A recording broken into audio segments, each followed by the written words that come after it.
first mover, your first global look at today's action in the Bitcoin, blockchain, and digital asset space. I'm your host, Christine Lee. Joining me are my co-host, CoinDesk Managing Editor of Global Capital Markets, Lawrence Lewiton, and Executive Director of Global Content, Emily Parker. Good morning, Emily and Lawrence. Good morning. Good morning. Good morning. We've got an update. Well, actually, it just kind of turned down. Let's take a look at Bitcoin right now. The CoinDesk Bitcoin price XTX index currently at $43,628. Bitcoin slightly down about 1.5% over the past 24 hours. The CoinDesk Ether price ETX index is at 3,070. ETH also trailing behind by 1.3%. The DFX CoinDesk's DeFi index right now is also taking a while to get there. There it is, 301. On the DFX. The most reliable reference prices for institutions since 2014 are now published under the CoinDesk brand, trusted globally as the leader in crypto news, events, and data. So taking a look at the markets right now, what are we seeing, Lawrence? Basically, you have some of the alts that are up over the past 24 hours, but Bitcoin being the major and ETH being the major, and you're seeing those mostly flat. That could be on concerns that Russia's buildup hasn't abated, which is what NATO has been saying. So there's still some bit of, let's just say, geopolitical uncertainties that are starting to really affect prices here. And I think traders are taking a wait and see attitude before they either go all in or all out. Sure, we did see a jump in the markets yesterday on news that there was a partial withdrawal of troops from the Ukraine and Russia border by Russia, and seemed to put in some risk on sentiment in the markets there. Emily, what are you watching? Yeah, so, as Lawrence just said, we did see this good news yesterday, but we also saw the NATO Secretary General basically saying that they haven't really seen evidence of a pullback, and also that Russia was capable of a full-fledged invasion of Ukraine without any warning time, right? So if the markets are tracking this conflict the way that they seem to be, we could be in for more roller coaster activity over the next few days. All right. And we actually have a guest who's very relevant to the subject at hand, right, Emily? Yes. So actually, we have someone here who can talk about this with much more expertise than I can. So as we just said, the whole world is watching the Russia-Ukraine border. And Ukraine is particularly interesting because it's not only is it at the center of this very tense situation, it is also a cryptocurrency capital. So joining us now is Alex Bornyakov, Deputy Minister at the Ukraine Ministry of Digital Transformation, who will talk to us a little bit about these geopolitical tensions and the effect that they have on the crypto industry in Ukraine. Welcome. Hi, everyone. Hello. So it's amazing to have you here. Yes, thank you so much for coming. I'm sure you have a lot on your mind. So given that you are actually, in Ukraine, let's just start with the most basic question, which is, what is the mood on the ground there from where you're sitting? What's the general mood there as the world is kind of watching this situation unfold? Well, I think the pictures that being brought out from outside is a little bit different from what we see inside. We right now we're in some sort of a spot, but I would like to remind that we in a state of war with Russia since 2014, and the situation in 2014 was even worse.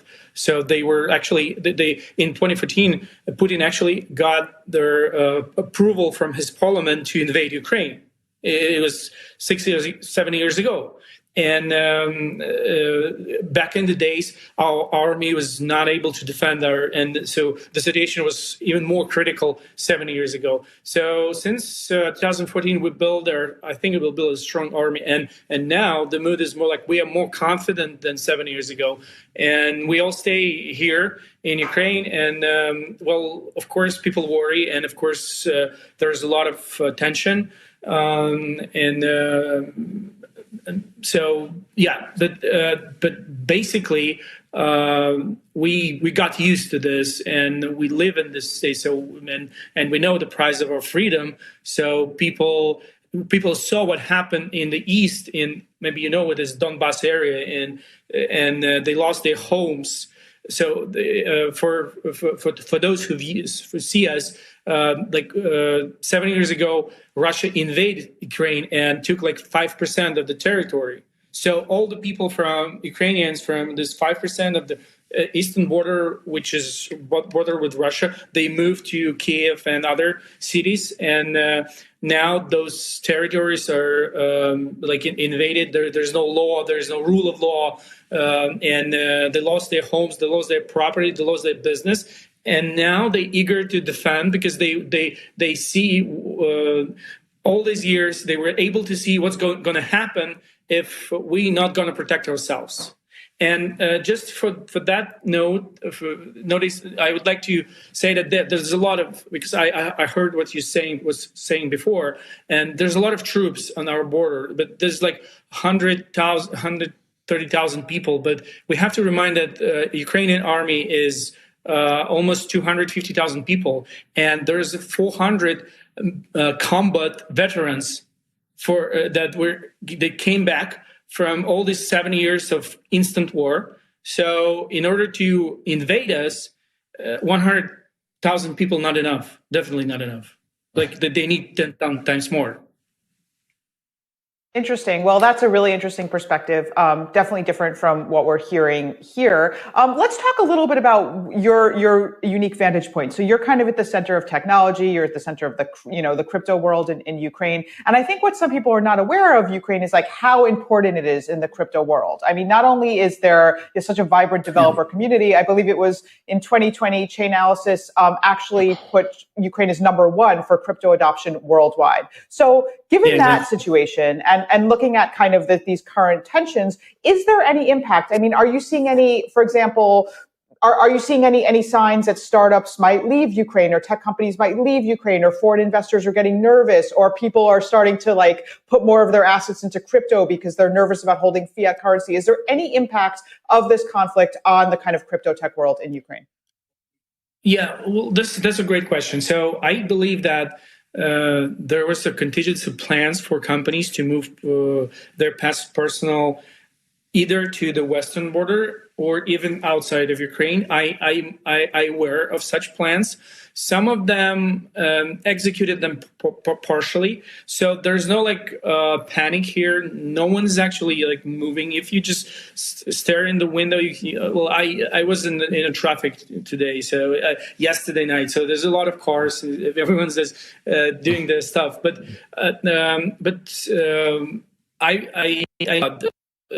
investors are really nervous, and of course it affects us. Even though we're trying to keep calm, it's still affected by business climate, and there are some future plans of investors and a crypto community. They are very flexible. Some of them, the funny thing about Ukraine is our crypto community likes to spend winter in Dubai. So most of them, one way or another, were just moved to Dubai a couple months ago. But I don't think it's like a massive trend. So we still not able to officially confirm about how crypto transfer or crypto exchanges are number of their transactions. I can't confirm what's going on there, but I think there was some movement. But I think we have the past of the point of biggest tension, because they were supposed to invade today. So it was everyone is really nervous till today.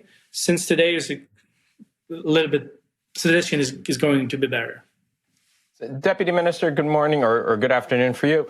Do you think that these, as I said before earlier, that NATO is saying, we still have to be very concerned because, or at least they're pointing out that there's still no evidence that the Russians have pulled back from the border, and President Biden has also made some statements. Do you think that's scary? That's more harmful than helpful for Ukraine, because it is affecting the markets and it's affecting investment, not just in technology but in general in Ukraine? Do you think that other countries, other leaders should maybe back off on what they're saying? I believe there are some good sides and bad sides for so it's two sides coin, because from once, of course, I think that messages like that never turns out to be good for the investment climate. That's for sure. So there's no arguing about that. But I think what we have achieved from that, for the good side, maybe in the long term, that Ukrainian army received proper weaponry and from the allies, which we were missing actually, and we received a lot of supply that we need for our defense, including finances that is essential for our economy.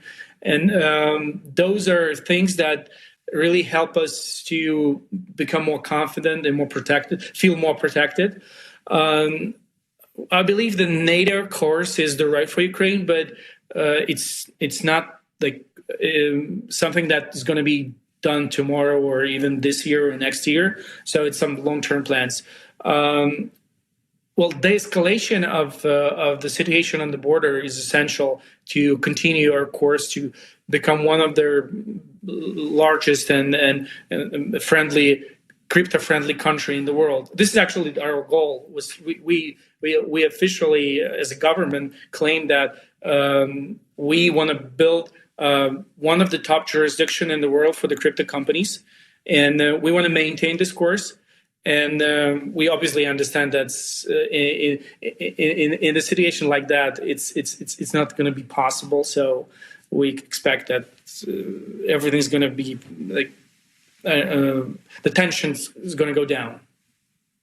Mr. Deputy Minister, Ukrainian and Russian developers work together often on such things as crypto projects and on other projects as well. There's been many collaborative efforts in business when it comes to software development and the like. Do you think that this latest round of issues has affected negatively that sort of cooperation on the ground between Russian and Ukrainian companies and Russian and Ukrainian developers? Or do you think that that's sort of like a thing they're not really focused or caring about when working together? Well, I think on a personal level, there's much less tension and negative sides. And I know some of the crypto startups and the companies that being owned by Ukrainians and Russian together. We also know about companies and the funds, investment fund that have people from Russia, and personally, like, we do not object or do not have like any grudges on them. I think in Russia, government and citizens are kind of like far away from each other. I don't think government of the Russia listen to what their people actually think about all of this. So, but of course, there are a lot of people that are under. There's also a lot of propaganda. I can tell this because I understand Russian, and sometimes when I hear Russian channels, there's so much hateful messages and so much stuff that they're just misleading. They tell every day to their people. So I understand why they sometimes are just confused. But what I can tell from as a government official, we kind of can see the whole ecosystem that. Of course, it's much less like joint ventures with Russian Ukrainian people doing together. So we still going like step by step. We going in a different direction. To that end, you mentioned that you wanted to make Ukraine a tech hub, and Ukraine's parliament last month approved Diia city, which is a special economic zone, which will have a new legal and tax framework for IT companies, which the country hopes to attract a lot of tech companies, crypto companies, and what have you. And Ukraine also introduced the digital passport, which is the first in the world. Can you tell us a bit about that? Well, sure. Well, we are pretty brand ministry. We're just 2 years old, and our focus is to move 100% of the government services online. And we maintain this course. And indeed, we introduced digital passports, actually first in the world. And it's actually like a full legal counterpart of the plastic paper documents. And it actually looks awesome. Well, maybe if I can show you, it's really cool. Like I know, I have this application, and well, it's really hard to see, but no, well, I have an application where all my paperwork here, and when I just forgot when I carried the passport last time, like a physical one, because I can travel inside the country, I can confirm my identity, and it's very like user friendly. And moving more and more government services. Like if you in Ukraine, if you're a mother and you have an infant, you can register. It's just in 15 minutes in a hospital. Like if you want to do business, you can open through your mobile phone. You can open a business in less than 10 minutes and pay taxes and everything through your phone. And so there's so much stuff that we moving online. If we speak about Diia, yeah, that's one of the things that's crypto community or crypto companies from around the world can enjoy. So it's basically introduced very low taxes to like on corporate level and on labor taxes level. And there are new. Like that's not new for the world, but for its first time in the history of Ukraine, we introduced those investment tools like safe agreement, like liquidation preferences, like stocks options, like shareholders agreement available in Ukrainian legislation system. So we're basically trying to speak same language with the rest of the venture world. And DACD specifically in the law, it states that there is a specific provision that states that cryptocurrencies, crypto companies are allowed to be part of this legal framework. And we welcome everyone to work inside the jurisdiction. And also we work with our banking system and to kind of make them make them work together.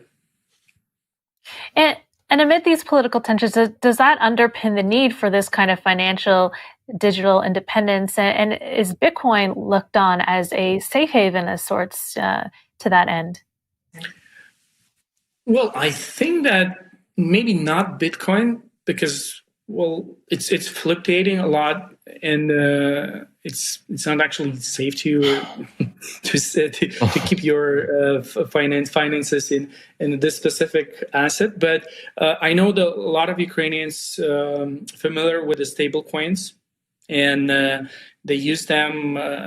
We saw different reports, like you mentioned, chain analysis. But soon we're gonna introduce a very interesting report on how much actual money transfers are going through Ukraine.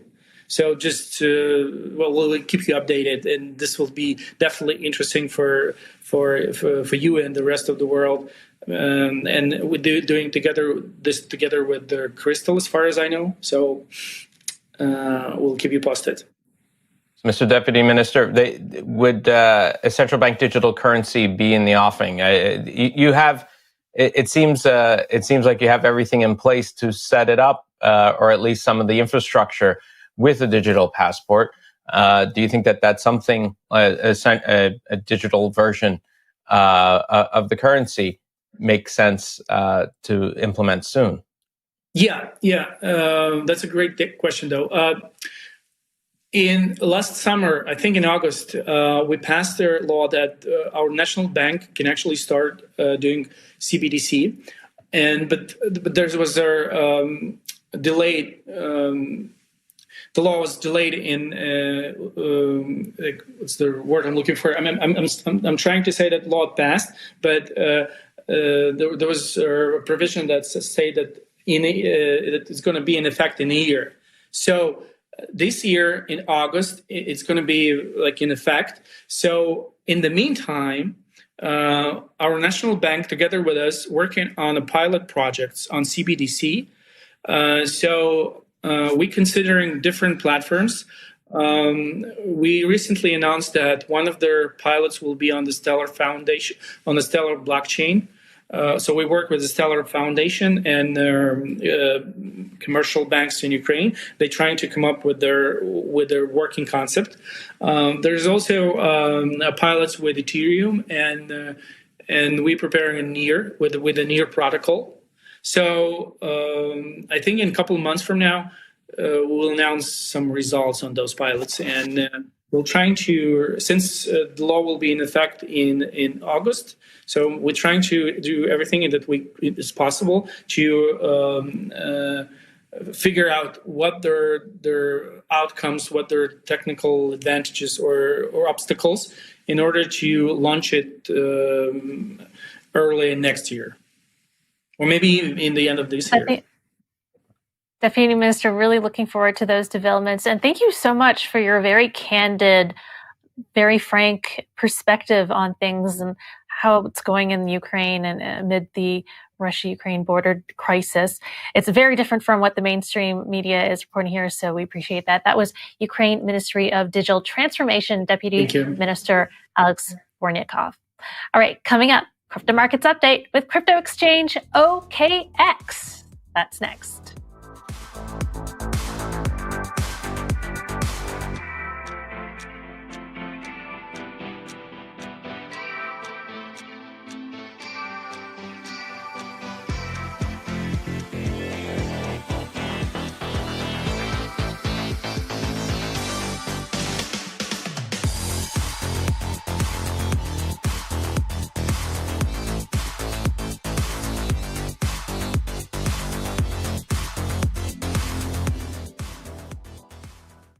All right, what's Bitcoin doing? The CoinDesk Bitcoin price XVX index is currently at $43,620. Bitcoin is down about 1.8% over the past 24 hours. The CoinDesk Ether price ETX index is 3,066 ETH, also tracking some losses of some 2.3%. And the DFX CoinDesk DeFi index is trading pretty flat now, right at 300 points. Right. The Crypto Markets Update is brought to you by KuCoin, the best place to find the next crypto gem. Plenty of stuff happening, of course, in the world with between Ukraine and Russia, and that's affecting the crypto markets a little bit. So joining us now to discuss the crypto markets is Lennix Lai. He's the Director of Financial Markets at OKX, not OKEX anymore. Hi. I guess you guys have dropped the E. Welcome, Lennix. Hi. Thank you so much for having me. Yeah, thank you. So first off, what's your take on what's happening in the markets right now? We just heard from the Deputy Minister in Ukraine. It seems like the tensions might not be as severe as it's being portrayed, yet the markets are down. What do you think is happening with the crypto markets? Yeah, obviously the recent crypto market is highly correlated with the Russians and Ukraine tensions. So we can see the crypto market immediately reacts, and not just crypto market actually, is also on the equity markets and the commodities markets. But we can quite obviously, crypto markets has been stabilized a lot. Given that the tension, we can see a very positive position data, open interest data, and everything's related to this on OKX data that is showing that retail and also institutional side getting a lot more confidence on trade and crypto again. What can you say about Asia trading patterns amid these thin volumes we're seeing. Do you have perhaps your own explanation or perspective on why we're seeing thin volumes, first of all, and what kind of trading activity we're seeing in Asia? In Asia, we can see that on mostly after the market crash back in 7 months ago. I think the markets tends to be a little bit more quiet. We see that people are actually deleveraging a lot. We don't see a lot of highly leveraged instruments and position that are building up and accumulate highly leveraged position on our platform. People tend to be a lot more cautious, and they tend to be a lot more cautious on holding a simple spot portfolio. And also we see a very tremendous demands on our passive yield product. They're looking for passive and stable return for their crypto. So you can see the market sentiments, especially in the Asian retail segment, is getting a lot more cautious even today. Lennix, while we're talking about Asia, do you have any idea what's going on in mainland China in terms of crypto trading? Because that was sort of a black box before, and now, obviously there's been this very public crackdown, but I'm pretty confident that there's still trade happening in mainland China. Do you have any sense of what the volume is, what the impact is on the overall crypto economy? In China, I think after the crackdown on many crypto business in China, I think the trading volume or the market participants is very quiet already, and I don't think that the crypto participant, especially in mainland China, has already been dominated in terms of crypto volume and participant already. And I think people are getting a lot more difficult to actually converting their fiat currency back to crypto right now. So I don't think that they even mainland China itself, they didn't process a substantial influence to crypto volume and impact and market impact. You mentioned before a search for yield, and that people are staking their crypto, trying to get returns off of it. Do you think how is the hike in interest rates, or that are expected later on this year? How is that affecting what kind of assets people are holding and willing to stake? Is there more of a demand for yield than ever before, just because we're seeing this rise in interest rates? Yeah, I don't think so. I don't think it's actually correlated on the height of the interest rate. So normally the yield in crypto is generally higher than traditional markets, because the yield in crypto is relatively difficult to access and understand, and there's a lot fewer players if you compare with traditional markets. But people are looking for yield and looking for stable yield in crypto, because for several reasons. The first reason would be people are a lot more cautious. They're very hesitant to add leverage. Secondly, they're actually very interested in participate DeFi, and there are a lot more platform that build easy tools like OKX to become the bridge for people to create their own cryptocurrency wallets and participate all kind of DeFi protocol indirectly. So the UX and the experience a lot better than before. That's why people are easier to looking for passive yield in crypto. So now OKX, of course, dipping its feet into the NFT market, and NFTs are kind of all the hype of crypto, but without the underlying technology. So what would signal a stable market in NFTs? Is that even possible? So NFT, I think, is actually a very interesting idea, and it's become a buzzword in crypto for the past year. And we see a lot of project created, and a lot of project creators in NFT, in the trading volume related to NFT actually skyrocketing. And OKX also very, very aggressive in building our very own NFT platform. But right now, I would like to say that because there's too many NFT market and too many NFT projects right now, it's relatively difficult for general public to actually access the true value and the values of those kind of NFT. So it's relatively difficult to I would say if you want to trade, do need to be aware of the risk of different kind of NFT projects.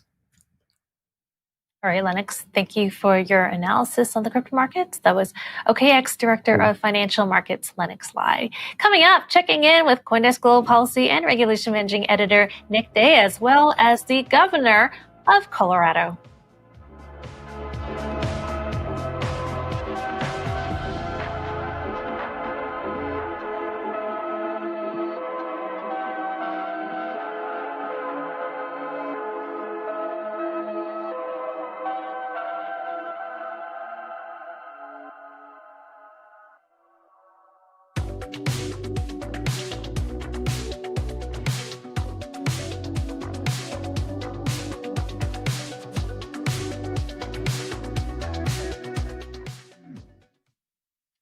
Welcome back. Time to check in with CoinDesk Global Policy and Regulation Managing Editor Nick Diia, who's also the editor of CoinDesk, the State of Crypto newsletter.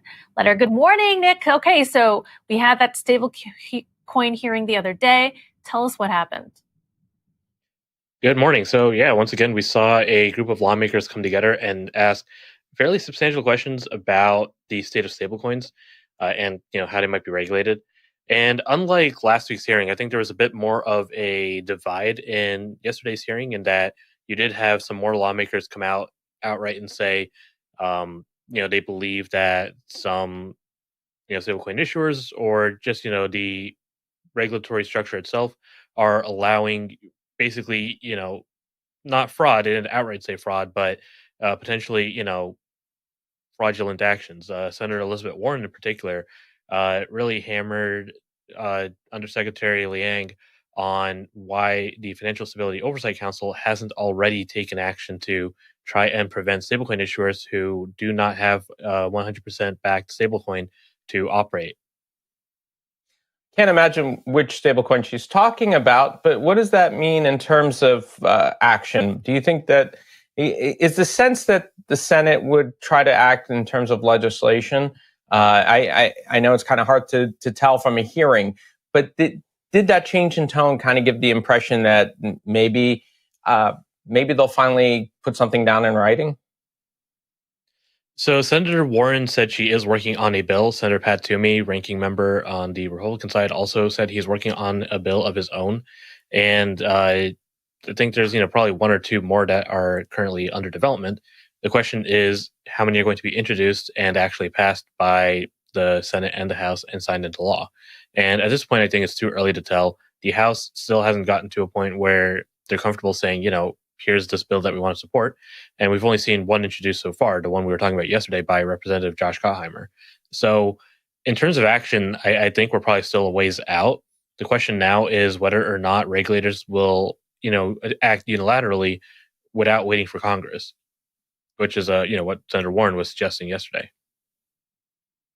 All right, we'll see what happens. Nick, thanks for the update. That was CoinDesk Managing Editor of Global Policy and Regulation, Nick Diia. Don't forget to sign up for the State of Crypto newsletter on CoinDesk.com. The CoinDesk Spotlight is brought to you by Nexo, the place to earn on Bitcoin, Ethereum, and more.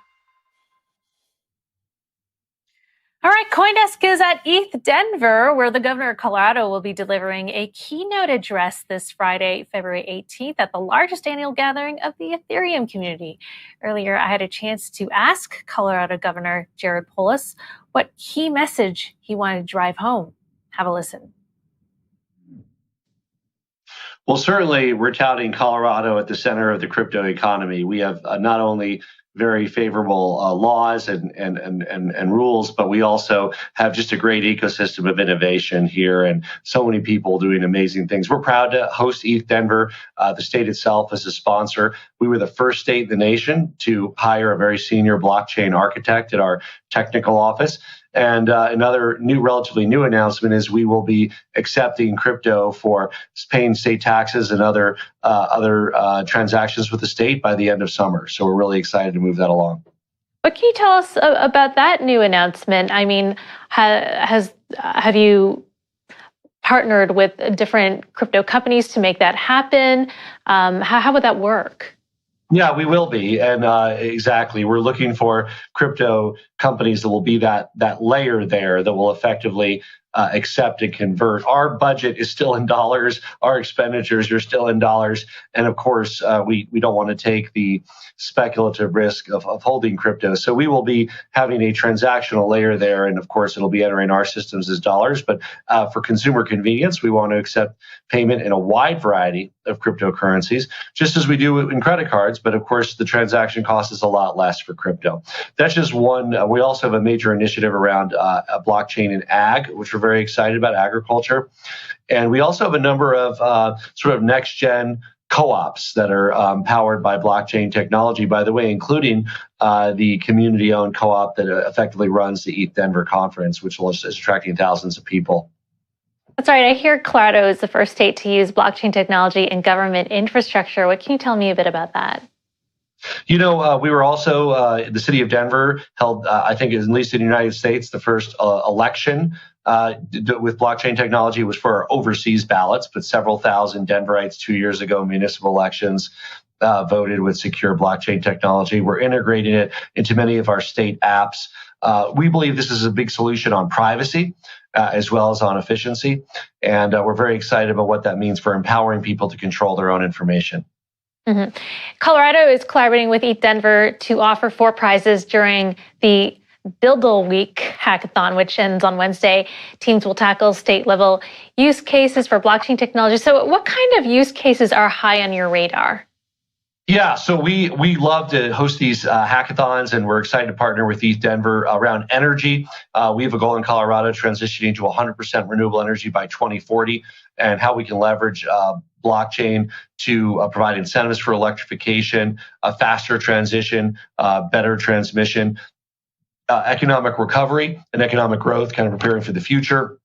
Of course, environment. There's already a great Nature Tech Nexus LCA based in Colorado, an accelerator for nature-based solutions. But how can we address some of the issues we face, whether it's orphaned oil and gas wells, tracking emissions, transition to renewables, and of course, digital citizenship and really empowering people with their own information and ability to control who sees what at what time, and how we can lead the way in Colorado on making that shift. Wow, that sounds really fascinating. Just the spectrum of projects you have mentioned there. But I wonder what would be the advantages of an entrepreneur moving to Colorado that do not exist in, say, New York or California, coastal cities traditionally known for launching the careers of folks in finance and tech? I would say, first of all, lower taxes, more favorable regulations. We were one of the earliest states, I think the second or third, to create a safe harbor from state securities law. Obviously, no matter where you are in the United States, there's still federal securities law, but we have a safe harbor from being pulled into anything in the state. And we have a great innovation ecosystem. Of course, the other advantage we have over New York and California is we have, world-class skiing and whitewater rafting and hunting and fishing, all, within an hour or two, and just great weekend fun for everybody. Great. Well, New York has a bit license, a law that some crypto entrepreneurs consider so onerous that it's forced them to leave the state. And prominent exchanges have excluded New York from their services altogether. I wonder if you're familiar with the bit license. Is that something you have ever considered for Colorado? And if so, why or why not? And what is the right approach to regulation? Well, we're excited to accept, companies and entrepreneurs that are moving from areas that have onerous regulations to Colorado. Our goal here is really to be on the forefront of making sure that we have the rules and regs in place to empower the crypto economy and the blockchain economy. So when we created our safe harbor from securities laws, people operating here don't have to be worried about being swept up into state law. We are pushing back against the feds wherever we can around creating the opportunity for innovation in this sector. So, the state is an asset in terms of defending the rights and freedoms of people rather than infringing on them in Colorado.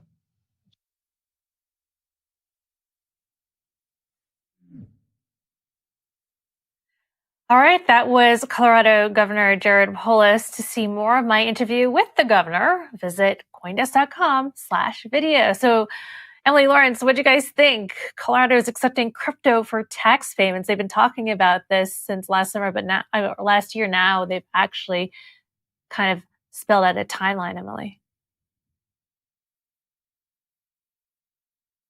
That's definitely a big move. I mean, because it'll be interesting to see if other places follow suit. I guess I don't really understand from the taxpayer perspective why you'd want to pay taxes with crypto. I don't know. Maybe you guys can. Well, what's the? I mean, it's a cool sort of marketing thing for crypto, but why would somebody want to do that? Technically, there are a few incentives potentially if it's a hassle to sell and what have you, but ultimately, this is also. I mean, in general, you're probably not going to see a lot of tax revenue. The point is, it's a statement about where Colorado wants to be perceived by the tech community and by investors and the like. That we're forward thinking, so we're going to accept crypto even. And it's like, but are you really going to fully accept it? It's symbolically important. It's symbolically very important. Yeah. Yeah. And look, Polis is a very serious character in national politics. And he's somebody to watch over the next few years, definitely. Potential even presidential material. He's bridging a lot of divides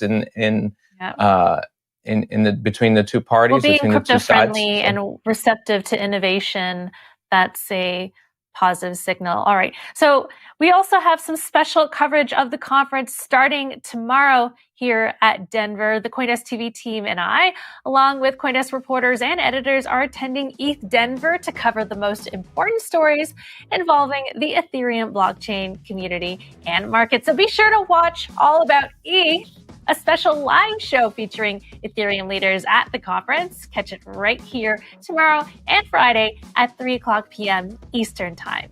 All right, that's it for First Mover. Thank you, Emily. Thank you, Lawrence. I'm your host, Christine Lee. Meantime, check out the friendly folks at The Hash at noon Eastern and All About Bitcoin at 3 o'clock with yours truly.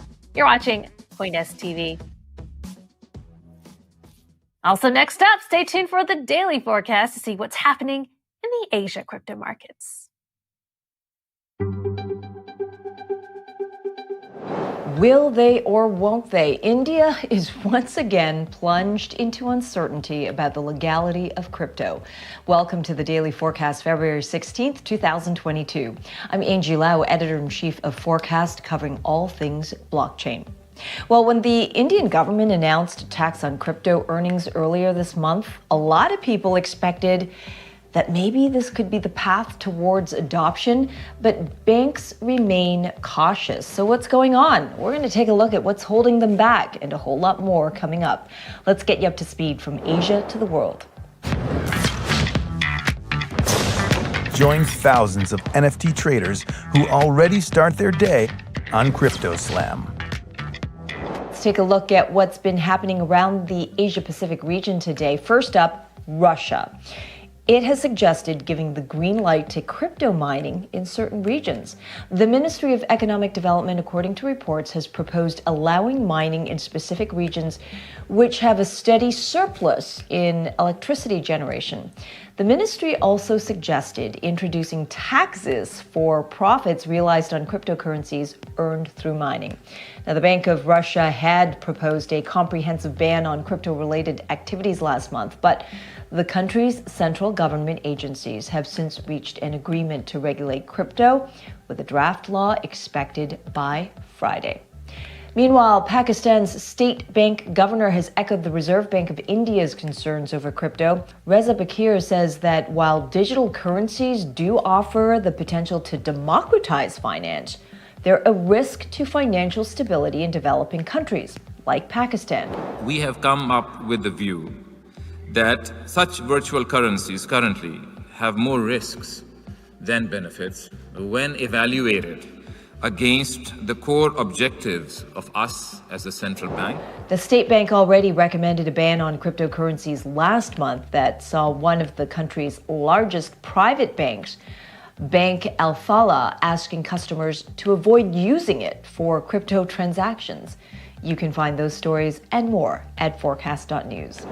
And continuing on that theme, the Reserve Bank of India's ongoing anti-crypto stance has left banks there reluctant to offer their services to both crypto companies and investors. Forecast's Pradeepta Mukherjee from Calcutta, India, takes a look at how that's hurting crypto adoption.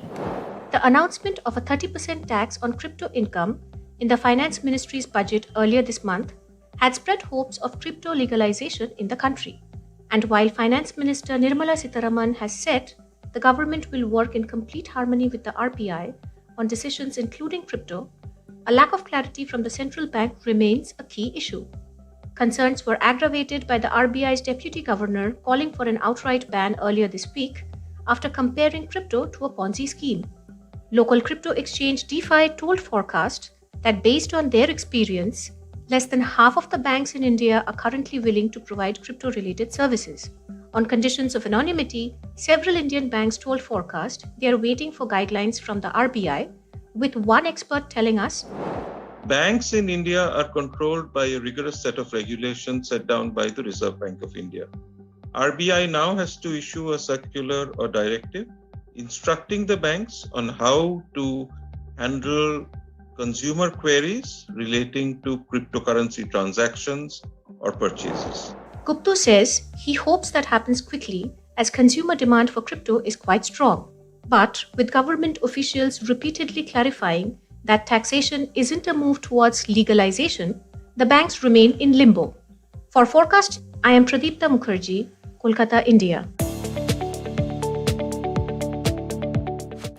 GameFi tokens have been rising in line with the rest of the market of late, but will it continue? Or will it be game over for those who have been banking on the play-to-earn model for their livelihood? Duke Liu, executive chairman of Spores Network, a cross-chain DeFi-powered NFT marketplace, is the man with all the answers. Good seeing you again, Duke. Good seeing you guys. All right, GameFi. Are you in GameFi? Obviously, you're in GameFi. But GameFi, though, for the rest of the gang, combines blockchain tech with DeFi, allowing players to earn incentives. Okay, we know this. But last year, we saw the rise of Axie Infinity, and then we saw it kind of like peter out a little bit. Do you see more breakout projects in store for 2022? Yeah, I think what's happening to games like Axie Infinity is obviously the mechanics behind play to earn still need a bit of tweaking. There is definitely deflationary pressure, as there should be with all games, whether Web 2 or Web 3, that have an earn component. Because once you have an earn component, then your gameplay is much more serious, right? It's aggressive, it's tactical, it's out there to earn money, and therefore it's naturally competitive. So we see that the future of play to earn is still strong. We think that play to win will become much more into play as well. In other words, you're playing to win, you're enjoying the game, as well as you're earning a little bit on top. And that's really the dynamic that's shifting a little bit, which is a nuance that the industry is identifying, and then they're kind of evolving the space. I mean, gaming is such an engaging experience, and with play to earn and metaverse coming in, do you think user experience is going to be a lot more magnified here? The gaming experience has got to be fun, whatever generation you belong to. So I think with Web3, let's call it the last 2 years, we've had iterations of games that really are, 8-bit, 16-bit. So we're going back to the early 80s, right? Which was fun, not too bad, right? But now we got to grow up a bit, right? And so I think there's another round of far more entertaining games, far more engaging games, far better graphics. That's not to say that things like voxel-based engines aren't going to be popular. There's a space for them, but at the same time, we think that 3D is coming. right? And AR, VR as a promise will become a reality in the next 12 to 18 months, as a lot of the projects that raised in the last couple quarters will start to, well, really either fail to meet their promises, right? Or actually succeed because they are actually strong teams.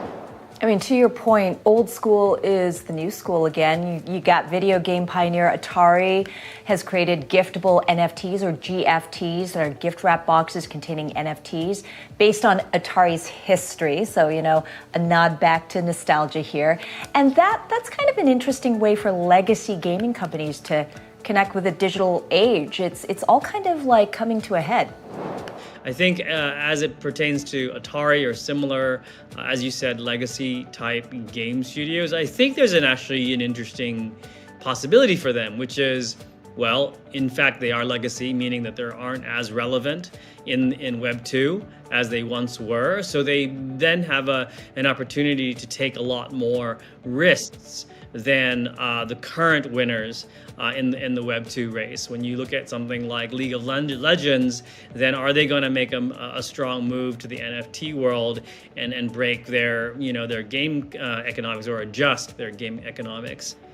Probably not. Whereas Atari says, hey, I have a library. I'd love to monetize that library in another fashion. So Atari, I think, is what it did was expected, correct move for them. The question is Web3 going to rely on legacy firms making bold moves, or is Web3 going to invest and build out its own game studios that are play to earn and play to win? It's exciting space. You could argue that, or you could argue that, Web 2 is going to bring a new audience into Web 3 by simply, engaging a different type of audience and introducing them via technology. But this is what makes this space super interesting. And as usual, Duke Liu, thanks for explaining it to us. Executive Chairman, Sports Network. Always good to see you. And that's the daily forecast from our vantage point right here in Asia. For more, visit forecast.news. I'm Editor-in-Chief Angie Lau. Until the next time.